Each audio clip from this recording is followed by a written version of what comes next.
Hey guys, it's MasterFeja here again, and this time I'm going to show you guys some, well actually not some, two in particular, different types of action bases. One of them that I actually bought here in Canada, and one of them that I bought in Japan. Now the price difference between the two are going to blow your socks off. The first one I'm going to show you here is the Action Base number 1 White. Now, this guy is, let's see if you can see here. As you can tell by that nice little price tag there, cost me pretty close to $10 Canadian.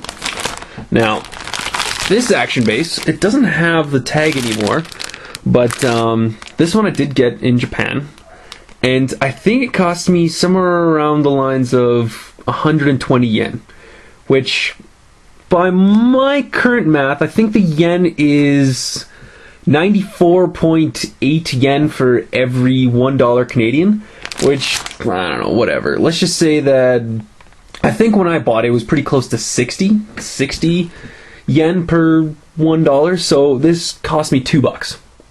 This action stand right here cost me $2, and this one cost me 10. Now, obviously, they're not the same thing. They're a little different, and I think this one might actually be made for master grades and higher, whereas this one is made for high grades, but I can't tell. I am going to construct both.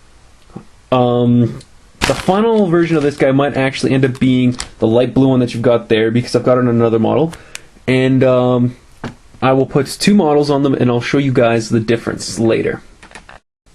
Alrighty, after a little bit of tinkering and a couple of screws, I have the two bases that I showed you guys earlier completed, with the first one being the base 2 clear sparkly green, and on it the super custom Zaku F2000, and the other the base 1 white with the Virtue Gundam from 00 Gundam.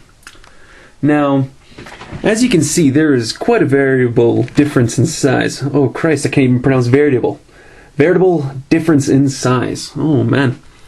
Now, the clear green base 2 is fairly small. Now, the reason being, because underneath the actual base, there's a little bit of like a connectability that you can actually put multiple bases together and have a little bit of a kind of group thing going on, from anywhere from 2 to 3 to 4. Kind of make a little hexagonal honeycomb shape to it.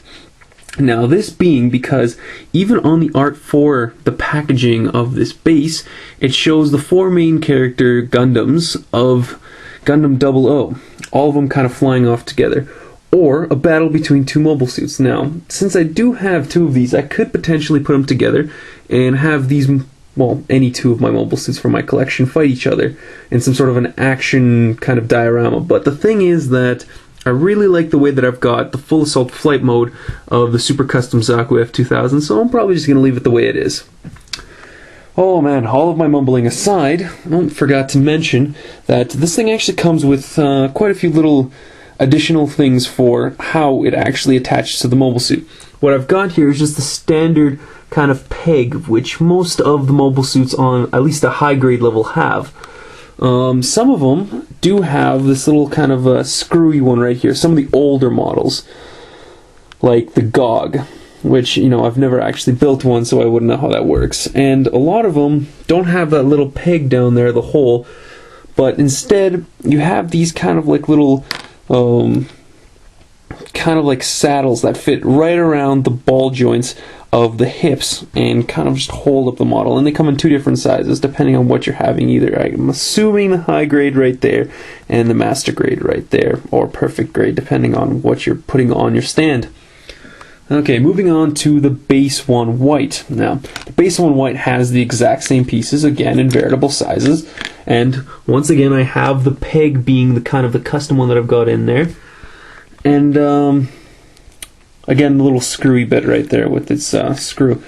Now, the biggest difference, as I've mentioned before, between this and the base 2 clear sparkly green is the fact that this thing is massive. Now, this is just temporary. I put on the Virtue Gundam here just so I can show you guys how it would look by just putting a mobile suit on there.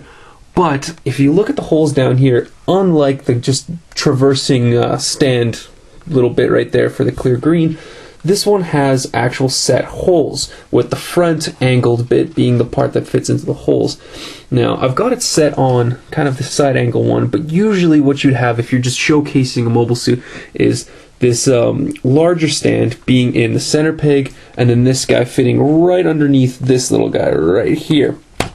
Now, the reason for this little plastic piece, after a little bit of thought, was you're supposed to take this sticker that comes along with it, stick it onto the actual nameplate here, and pretty much tell the world what mobile suit you have on display.